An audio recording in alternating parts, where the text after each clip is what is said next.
Goed, baie dankie.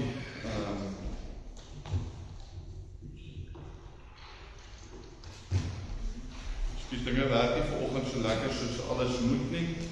Ons besef hoe afhanklik ons van krag is, en waar die krag dan heiliglik hier in die noorde van Bloemfontein af is, ja, vang dit ons bietjie en beïnvloed dit bietjie ons diens en ons samekoms vandag. Maar nie teenstaande is ons dankbaar om so saam te kan kom en ook te kan deel in dit wat die Here met ons wil deel. Ek wil vandag se boodskap wil ek ontitel juis, wat verg dit? Wat verg dit? What does it take? Ek het nou net aan almal gevra, wat kos dit jou om die Here te dien? En dis 'n vraag om met versigtigheid te oorweeg. What does it take to have God's presence return to His people? Do we really know and do we really care to know what it takes? Is dit iets wat vir my en vir u saak maak? Nie in woorde, maar in aksie. Vra ons lewenswyse na die Here se teenwoordigheid, of verlang ons net na God se voorsiening en leiding? Vir hoeveel mense, en ek wil hê jy moet versigtig oorweeg, vir hoeveel mense sal jy in jou lewe gee en gee en gee en weer gee wat nie in jou belangstel. Al wat hulle wil hê is wat jy bied. Vir hoe lang gaan jy aanhou gee? I know that God isn't man. But just considering it in this manner,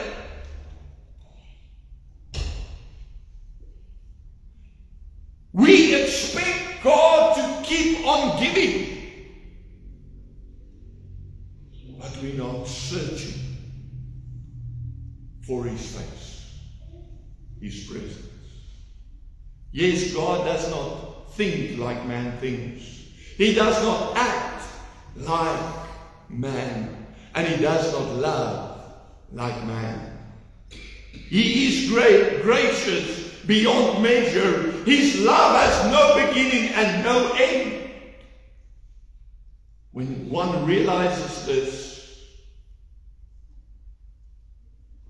when one realizes how wonderful the Lord truly is, then I ought to be moved to want more and more of Him. Not more of His provision, guidance, and direction only, but more of Him. Not the things that comes from His hands, but those that comes from His presence and His heart. As jy jou Bybel saamgebring het, maak dit oop in die tweede boek van Samuel, die 6de hoofstuk. 2 Samuel hoofstuk 6, en ek gaan vir ons saam lees van vers 11 tot 15. 2 Samuel hoofstuk 6, en ek gaan vir ons lees vers 11 tot 15. The second book of Samuel, chapter 6, and we'll be reading from verse 11 to 15.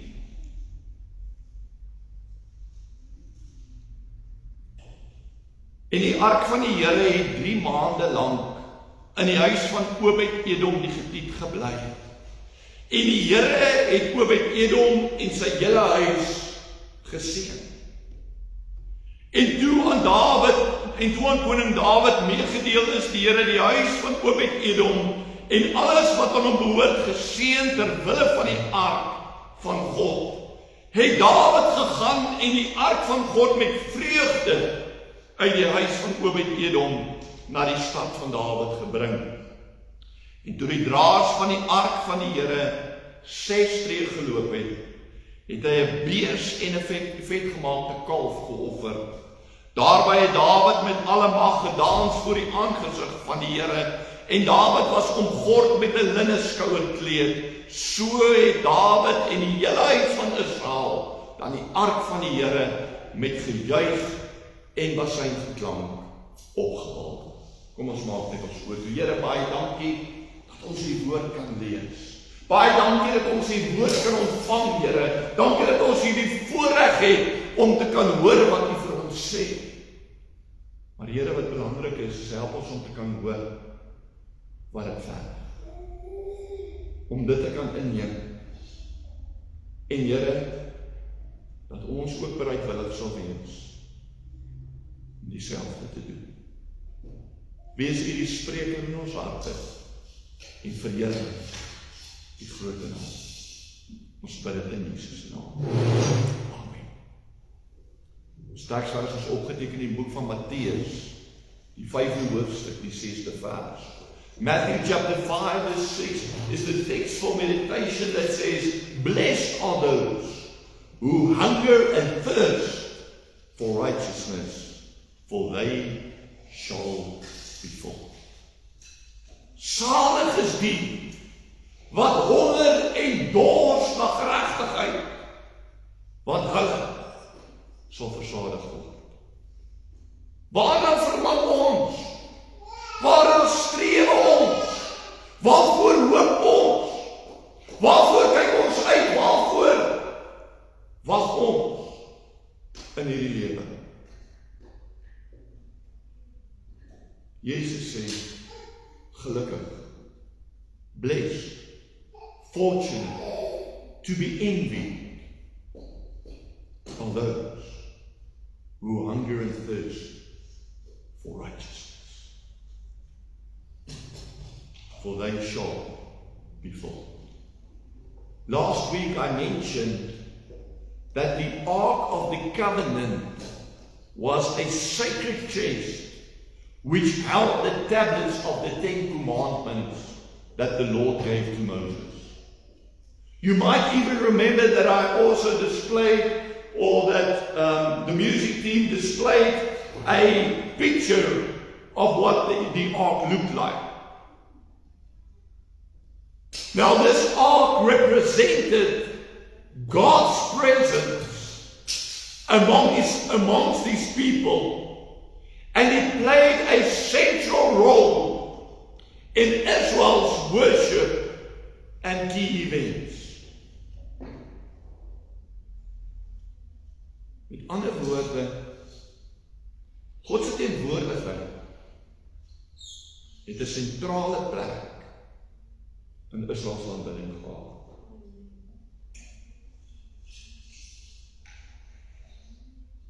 Het sy teenwoordigheid plek by my en jou in ons aanbidding, in ons lewens.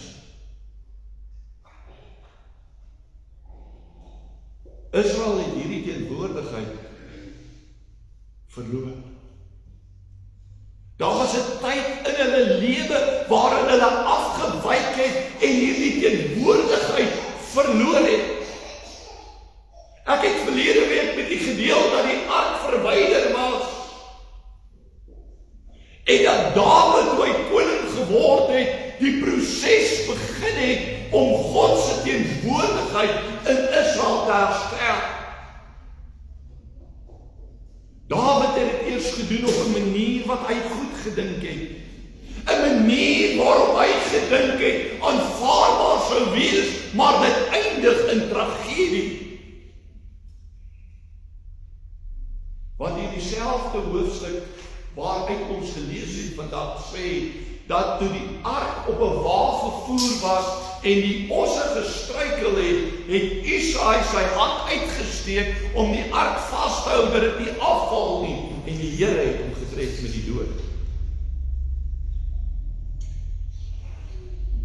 En Dawid laat hierdie ark wegdraai en nie na hom toe kom nie.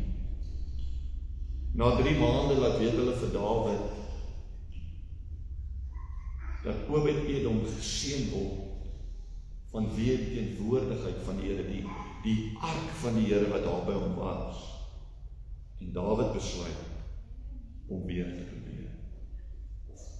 It is important to really understand to what extent David went in order to return God's presence.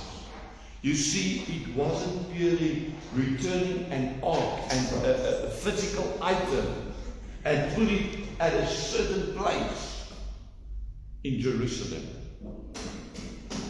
The ark represented God's presence, and David wanted God's presence to return. But for what happened to Uzzah, David's heart was filled with fear. He was filled with the fear of the Lord and felt that he could not accept the ark, the presence, where he was. En hierdie is verseker die eerste aspek wat tot ons as mense lewe moet terugkeer. As ons die teenwoordigheid van die Here deelagtig wil wees, soos die Here wil hê, ons deelagtig moet wees. As ons die teenwoordigheid van die Here wil ken, soos wat ons wil hê, soos wat die Here wil hê, ons dit moet ken. Ons kom die vriend van die Here. Ek luister eendag 'n verhaal wat geskryf is. En 'n prediker maak hierdie stelling, hy het afgewyk van die Here. En hy het so groot geword in homself dat hy uiteindelik goed gedoen het wat verkeerd was. En hy eindig op in die tronk. En in die tronk kom hy eendag op 'n plek waar hy van 'n spesifieke man te hore kom. En hy vra hierdie man, sal jy my kom besoek? En hierdie man het uiteindelik ingestem om hierdie prediker te gaan besoek, maar hy het een vraag in sy hart gehad, wat hy hierdie, kan ek sê, oud godsman wou vra. En toe hy genoeg moed by mekaar geskraap het, kyk hy hierdie man aan en hy vra die prediker, of hy vra eers vir hom, kan ek jou 'n vraag vra? Hy sê sekerlik. Hy sê net vir my, wanneer op hierdie lewenspad van jou, wat jy al hierdie dinge gedoen het jy opgehou om die Here lief te hê? Die ou prediker het hom aangekyk en vir hom gesê, ek het nooit opgehou om die Here lief te hê. En hierdie man was perpleks, hy kon dit nie verstaan nie. Hoe kan dit wees? Jy het al hierdie goed gedoen, jy het afgewyk van die Here, maar jy sê jy het hom nog steeds lief. Hy sê ja, dis nie my liefde wat die probleem was. Ek het die Here nog steeds lief. Ek het opgehou om die Here te vrees. En dit is iets wat van die mens wyk, sonder dat ons dit besef. Ons moet weer leer hoe om die Here te eerbied as ons sy volle deelagtig wil word. Ons moet leer om weer die Here te eerbied as ons sy volheid deelagtig wil word. Dawid is op 'n plek waar hierdie vrees, hierdie eerbied 'n deel van sy lewe word. And so after 3 months, David was told that the Lord blessed the house of Obed-Edom because of the presence of the Lord that remained there. And David then gathered enough courage to try again. So many times when we tried our level best and it didn't work out, we give up, and David also wanted to give up, but there came a day when he gathered enough courage to try again. The journey that he undertook covered plus minus 12 to 15 kilometers.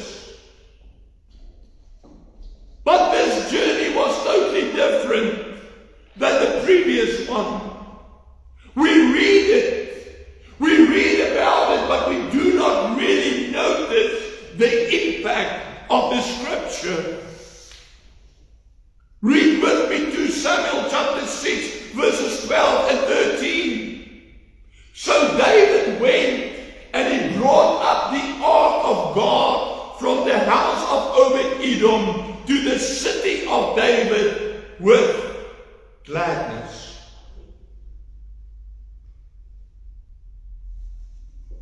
And so it was, when those bearing the ark of the Lord had gone 6 paces, that he sacrificed oxen and fatted sheep.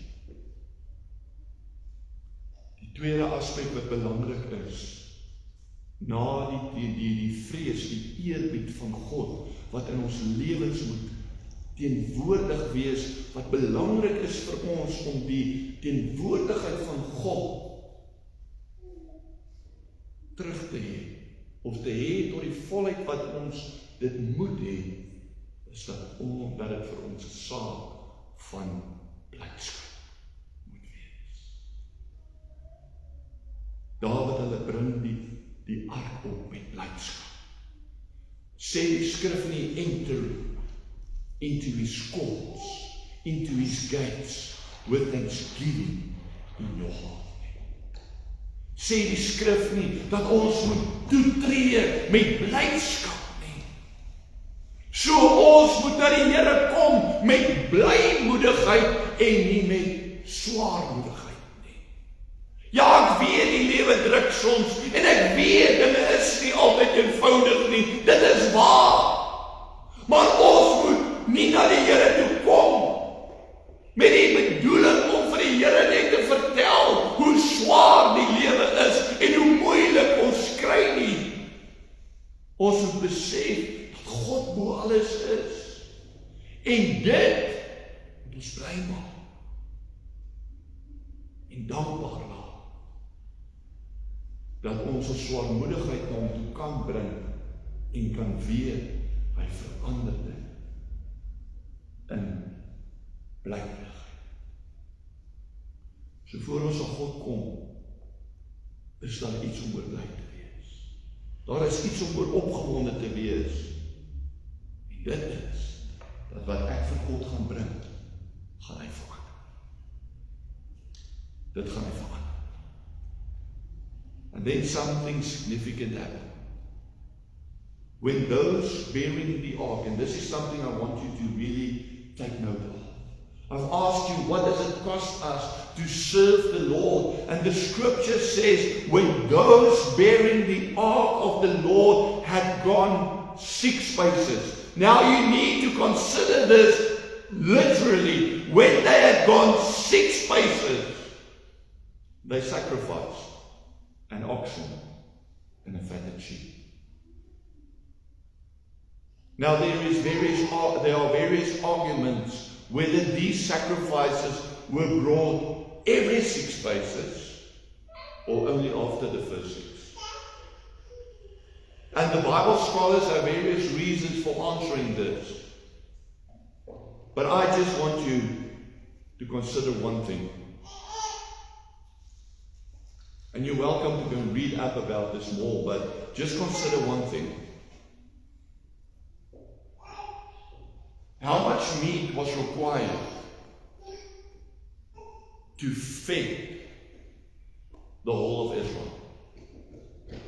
Do you think 1 oxen and 1 sheep would be sufficient?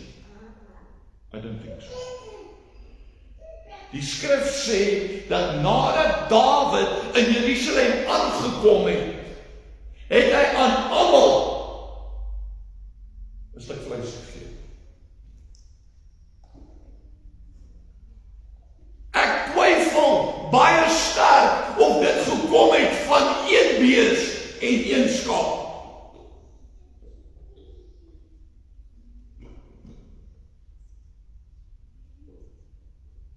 Dis impliseer dit. En hier is die kruks van die saak.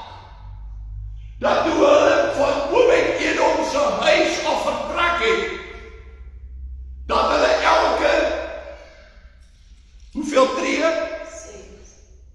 Ek het 3 tree gegee, maal 2. Gestop het, en 'n offer gebring het. Wat se offer? 'n bees en 'n vetgemaakte kalf. Elke 6 tree vir 12 tot 15 kilometer lank. Dit klink onmoontlik. Gaan ondersoek die skrif en kyk hoeveel diere het Salomo geoffer met die inwyding van die tempel. 22,000. Baie meer as wat Dawid op hierdie pad gedoen het.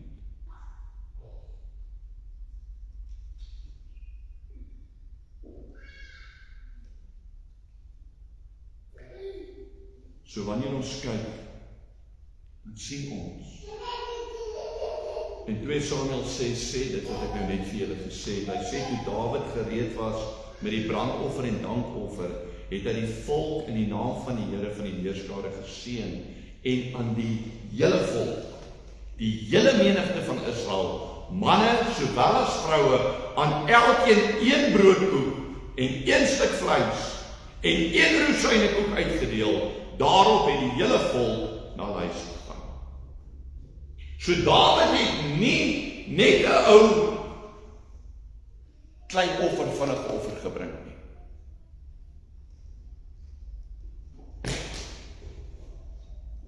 Om die hele gebied of die hele volk te voed, sou soos ek gesê het meer vat as 1 bees en 1 vetgemaakte kalf.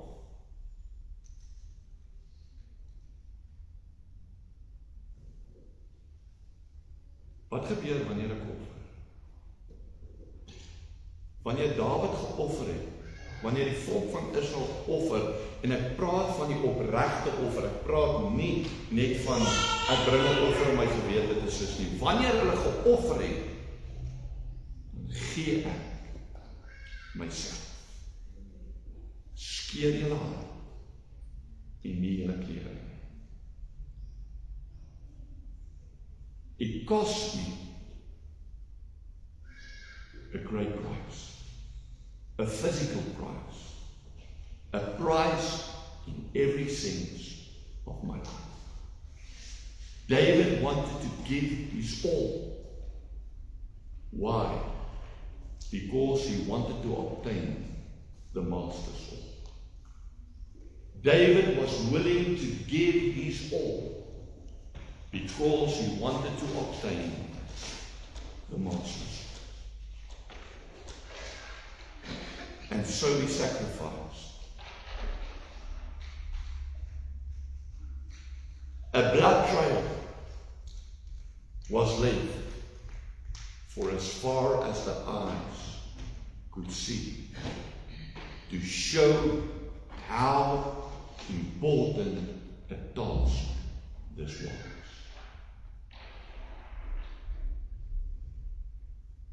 What are you and I? What are we willing to give? Dit verg nie aanbidding op my manier nie.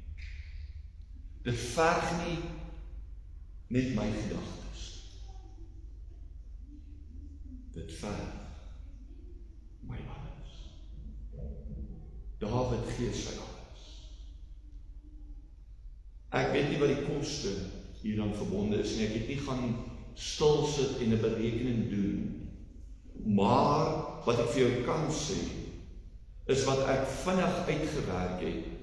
As my berekeninge akkuraat was, dan het Dawid 2.500 offers gebring.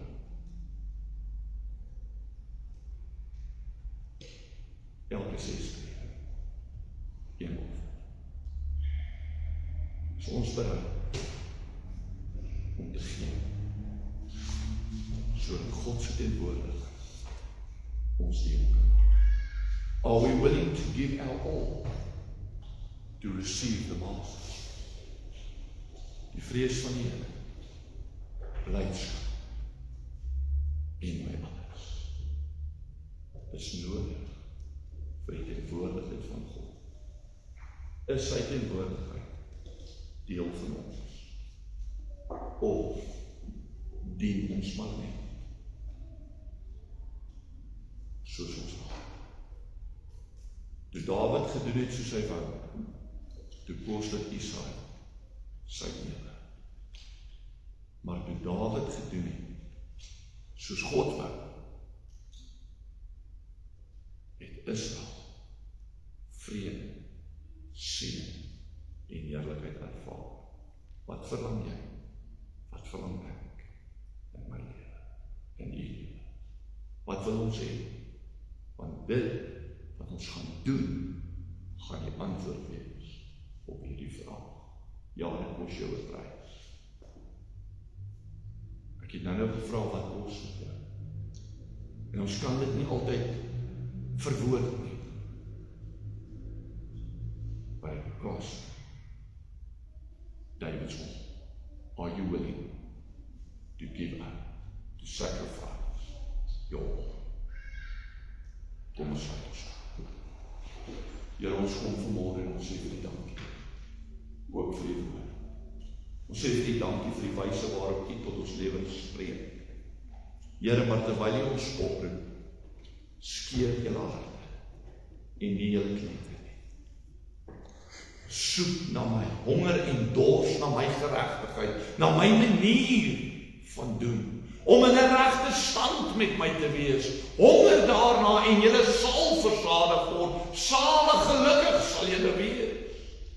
Wil ek bid, Here, dat dit ons strewe, ons drome, ons wense, ons ideaal, ons uitkyk, ons verlange sal word. En dat U deur dit in ons verheerlik kan wees. Ek vra dit